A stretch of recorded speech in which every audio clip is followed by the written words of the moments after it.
కలవబుద్ధి వీడ్కోలు సమావేశం ఏర్పాటు చేసినటువంటి జూనియర్ మిత్రులకు ధన్యవాదాలు. మీరు ప్రతిదానికి ఏడుస్తున్నారు. మీరు ఏడుస్తుంటే నా మనసు, మీరు ఏడవకుండా సంతోషంగా ఉంటేనే బాగుంటుంది. మనిషి పుట్టినప్పుడు ఏడుస్తాడు, చచ్చిపోయినప్పుడు. కాబట్టి బతుకున్నప్పుడన్నా జీవించినప్పుడన్నా సంతోషంగా ఉందాం.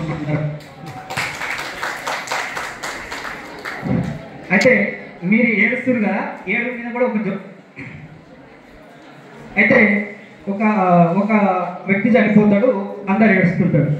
అయ్యో ఎట్లా చచ్చిపోయిందంటే వివరిస్తుంటే ఒక ఆమె ఏడవదు. అతను పోయి అడుగుతాడు, ఏందమ్మా అందరు ఏడుస్తున్నారు, నువ్వు ఎందుకు ఏడుస్తావు అంటే, రేపు ఏడుస్తాను. రేపు ఎందుకు ఏడుస్తావమ్మా అంటే, ఈరోజు చేస్తే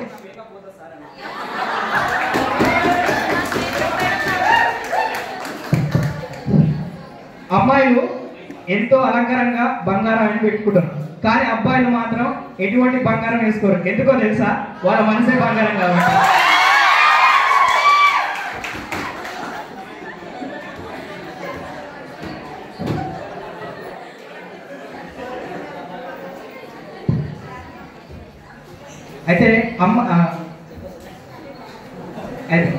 అయితే అమ్మాయిలు చెవుల కమ్మలు, ముక్కు పుడక అన్ని పెట్టుకుంటారు, కానీ అబ్బాయి లేక పుట్టేటప్పుడే అందంగా పుట్టే సరిపోతారు కదా. ఇవన్నీ అలంకారాలు.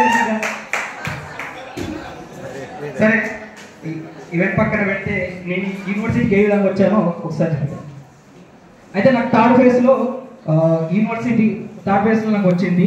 నాకు కృష్ణయ్య సార్ ఫోన్ చేసి, ఏం బాబు ఎన్ని రోజులకు వస్తావు, ఇన్ని రోజులు అవుతుంది కదా నీకు సీట్ వచ్చి, రావా అంటే, నీకేమైనా కుడుకపిల్లం పెట్టాలా సార్ అంటే, లేదు సార్ వస్తా సార్ అని చెప్పేసి రావడం జరిగింది. ఇక్కడ నేను యూనివర్సిటీకి రావడానికి ప్రధాన కారణం శరత్, నా డిగ్రీ మిత్రుడు.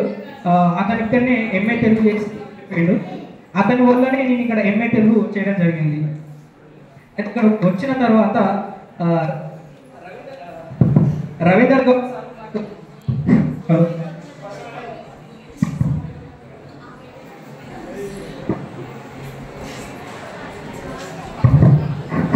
నాకు మొదటగా యూనివర్సిటీకి వచ్చిన రోజే నాకు ఇండోర్ ఆడిటోరియంలో సాక్స్ పాడడానికి అవకాశం. ఫస్ట్ నేను వచ్చిన రోజే సాక్స్ పాడ, పోయేటప్పుడు కూడా అదే మైక్ తోటి వెళ్ళిపోతున్నా. అదొకటి బాధ. నాకు ఇక్కడ మొదటగా పరిచయం అంటే రవీందర్ గౌడ్ సార్కు నాకు చిన్న సమానం ఏంటంటే, సార్ కూడా ఏదన్నా ఒక వ్యక్తి మాట్లాడుతున్నప్పుడు ఆ సార్ కూడా మైండ్లో ఇమ్మటే వెళ్తారు. అంటే అక్కడ ఎవరేమన్నా ఏమనుకున్నా చూడడు, సార్కి ఏదనిపిస్తే అదే నేను చెప్తాడు. సేమ్ నాకు కూడా క్లాస్ చెప్తుంటే నాకు ఎక్కడ మర్చిపోతానని చెప్పేసి మళ్ళీ మర్చిపోతే చెప్పలేను కాబట్టి మళ్ళీ మళ్ళీ అడగలేను కాబట్టి ఇట్లా మేడాన్ని రాఘవేందర్ సార్ ఎక్కువ ఇబ్బంది పెట్టుంటాను. ఒక చిన్న పాట, ఇంకా చాలా మాట్లాడింది కానీ మర్చిపోతున్నా మాట్లాడింది.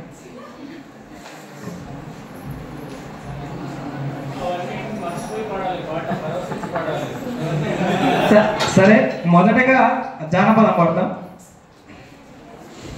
చుట్టుముట్టు ఇతవనము ఎటబోయే సత్యభామ, చుట్టుముట్టు ఇతవనము ఎటబోయే సత్యభామ, మట మీద అడుగు పెట్టయ్యో కళ్యాణ రాజా ఒరిసేలా వాలి పోదాము, నల్ల కోడికి పిల్లలందం నెమలికేమో సరలందం, నల్ల కోడికి పిల్లలందం నెమలికేమో సరలందం, నడుము సన్నని అడవారికి కళ్యాణ రాజా రెండు సేతుల గాజులందము, చుట్టుముట్టు ఇతవనము ఎటబోయే సత్యభామ, మట మీద అడుగు పెట్టయ్యో కళ్యాణ రాజా ఒరిసేలా వాలి పోదాము, మొటకేమో మొగల గుచ్చు ఎండకేమో గవ్వల పేడ, మొట్టకేమో మొగల గుచ్చు ఎండకేమో గవ్వల పేడ, మొటగొట్టే మొగవారికి కళ్యాణ రాజా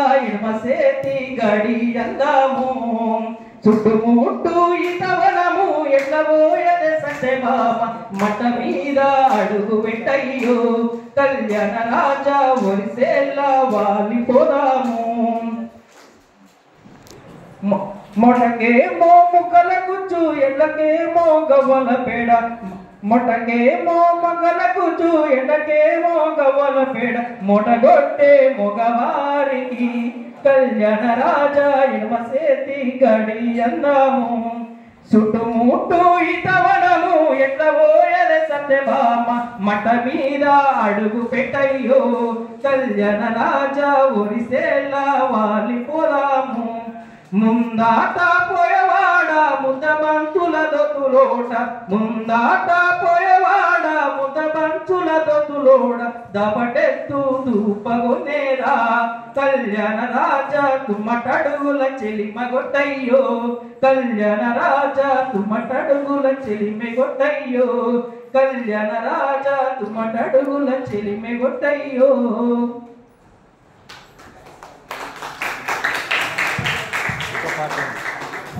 అయితే తిరుపతయ్య సారు శ్రీవాలం అనేది అంశం చెప్పడం జరిగింది క్లాస్ రూమ్లో, లాస్ట్ అంశం అదే అనుకుంటా. అయితే అక్కడ నాకు పాట పాడాలనిపించింది కానీ అక్కడ పురుషులను ఎక్కువ విమర్శ చేసేది కాబట్టి నేను ఆ రోజు పాట పాడలేకపోయినా.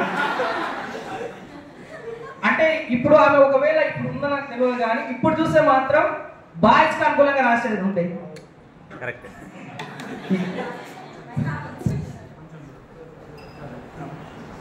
సరే, ఒక మహిళల గురించి అంటే వీళ్ళు వింటున్నారు కానీ ఇంత మోసం జరుగుతుందా మా మీద అంటే ఇప్పుడు విమర్శ చేసిన కానీ ఇప్పుడు ప్రశంస చేస్తాయి కదా.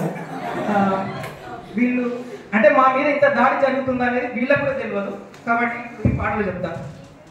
ఎవరమ్మా నిన్ను నిన్నుగా చూసిరి ఎవరమ్మా నిన్ను ఏయుగా మందు నీకు నిండు గౌరవం ఇచ్చిరి ఏయుగా మందు నీకు